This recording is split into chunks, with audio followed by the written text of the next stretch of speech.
Fujifilm X-T1 to Olivia Laser, a professional portrait and fashion photographer.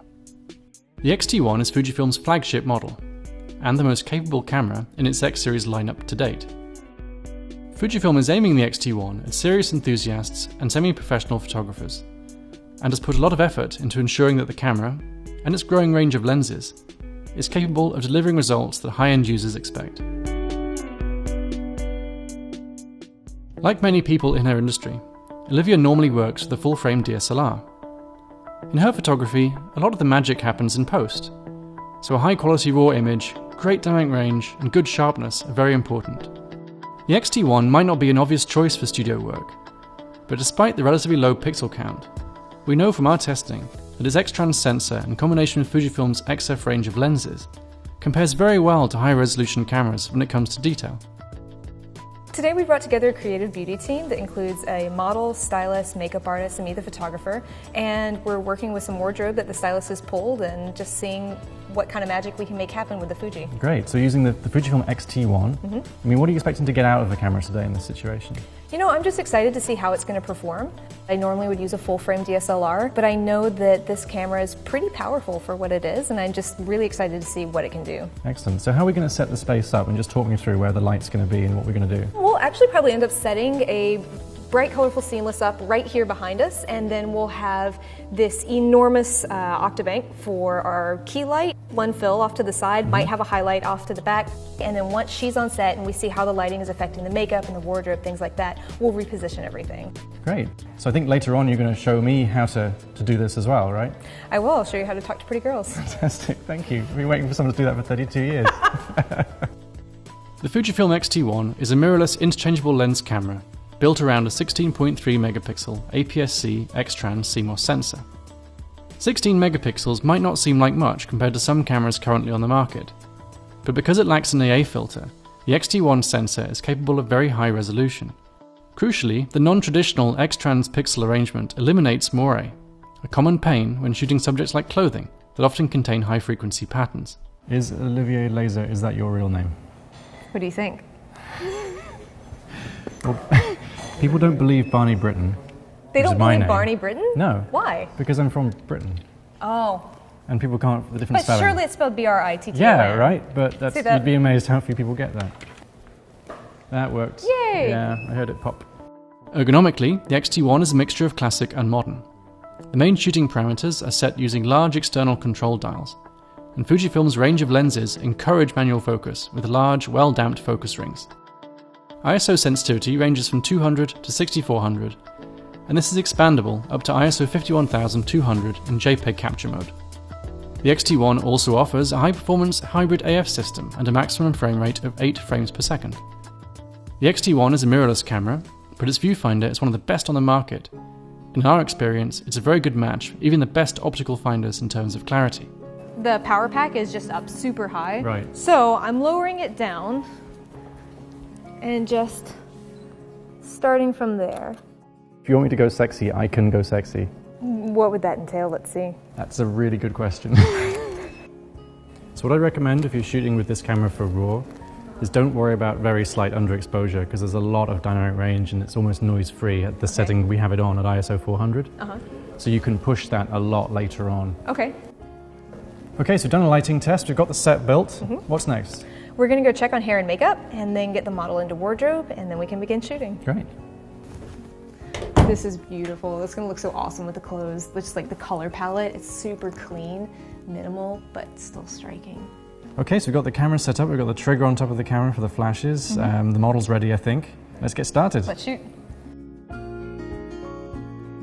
All right, so now that we've got you on set and I've got the lights up and they're generally placed where they're going to be, but I'm going to do a couple of test shots just so I can see like where we're going to go from here. So how are you focusing there, Olivia? Are you sticking with autofocus? I am using the autofocus function right now. Typically on most of my shoots I do that just because I trust it a little bit more. I'm trying to perfect the fill light. The X-T1 features a built-in PC socket for attaching a studio flash cord. But for this shoot, we're using Olivia's wireless flash triggers, so she can stay mobile and move around the studio.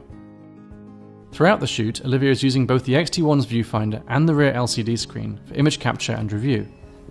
Although she is used to using DSLRs with an optical finder, She's adapting very quickly to using the X-T1's high-quality live view. And then will you look up at the light? Up at the big light source? There you go. Nice, hold that. Like all current Fujifilm cameras, the X-T1 offers a versatile in-camera RAW conversion feature.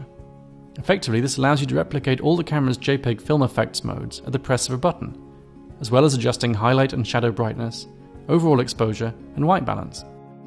It's no substitute for a desktop-based RAW workflow, but can be genuinely useful during a shoot if you want to get a quick idea of how well a shot will work in black and white, for instance. The converted JPEG is saved straight to the memory card. All right, so the first setup is done, and then we're going to move on to the next one with Katie. We're going to stick with the same lens, I think, the 50 to 140. Yeah, it's working great. So what's the next setup? Just talk me through it. First, we've changed up the wardrobe a little bit. It's kind of bulky. It's got a lot of room for her to move around, make some interesting shapes. And then Elena will be directing from the side, so I'm excited to see what we get with this look.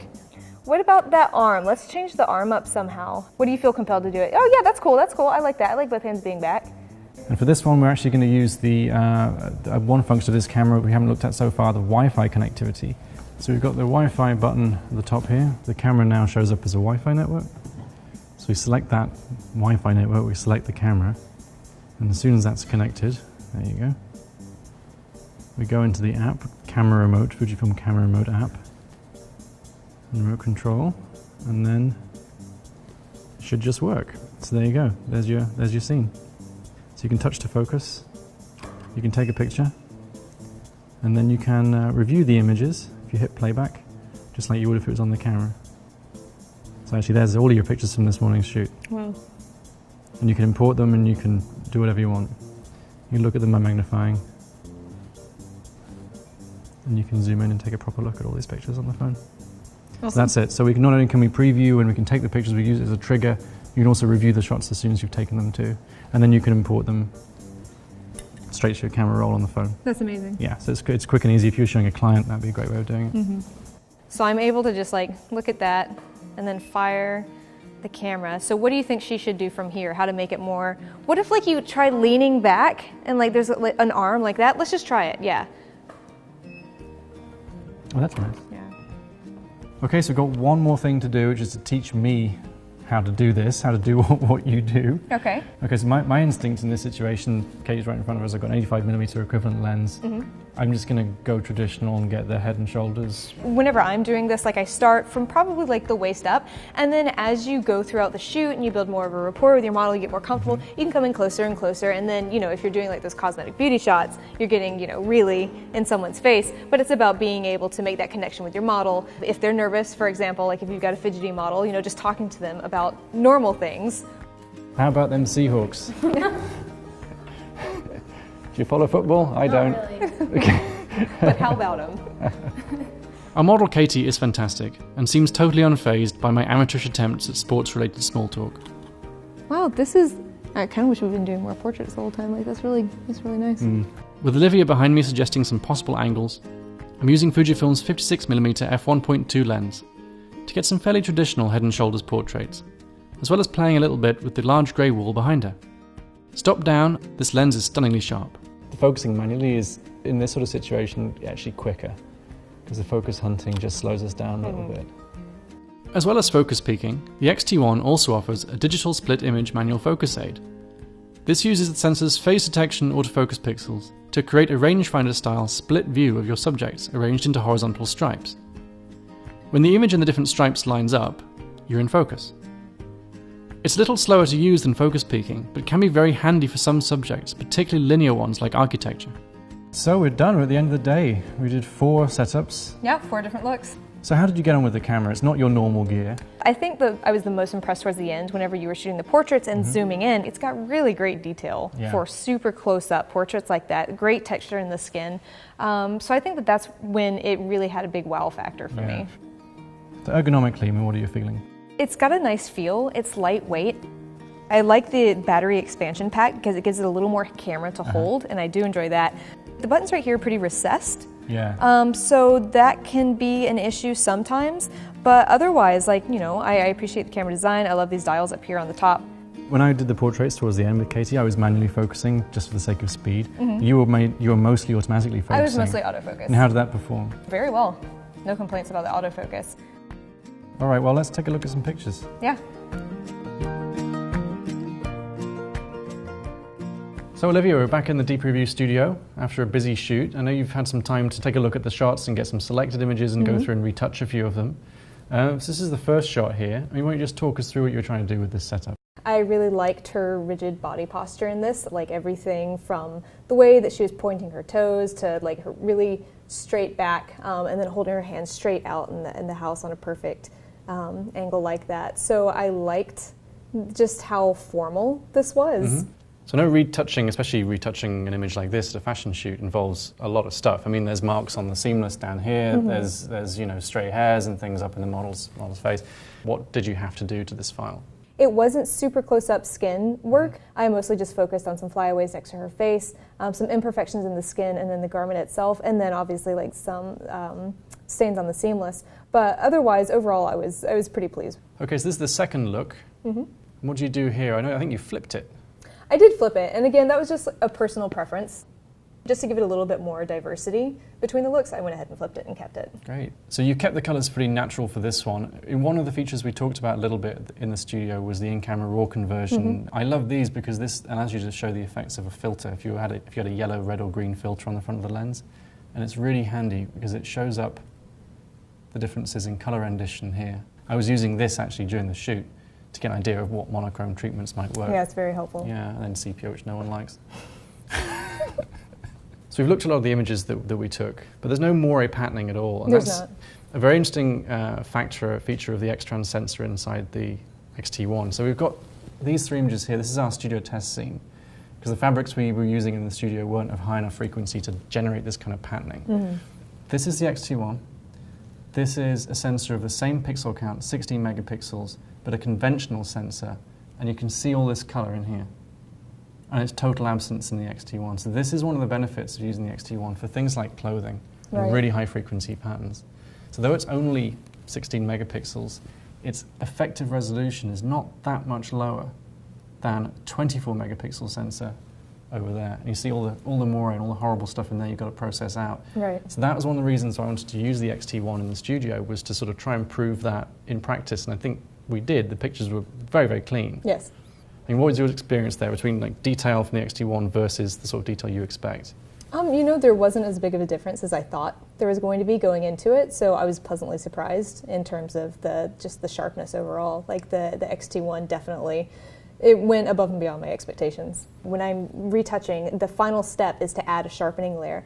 And what I noticed when I was using the Fuji is that I didn't apply that final sharpening layer to any of the images. Okay, so let's break it down to pros and cons. And what were your big pros from the camera in the time you had with it? Well, obviously how compact and lightweight it is. That's a huge plus. Certainly, I was using the 50 to 140 a little bit at the shoot alongside you, and you know, compared to a 70 to 200 2.8 for full frame, it's so much smaller. Yeah, I really appreciate how compact the system is. The Wi-Fi connectivity, obviously. Yeah, how'd you get on with that? I mean, I know you had a lot of... That was a really neat experience, actually, because I'd never had the opportunity to have just a camera mounted on the tripod and be able to go up to the model once I knew my frame and interact with her while I'm firing simultaneously. And then you're not even thinking about handling the camera and handling the phone and talking to the model. You're just going up and you're interacting with your subject and going from there. Great.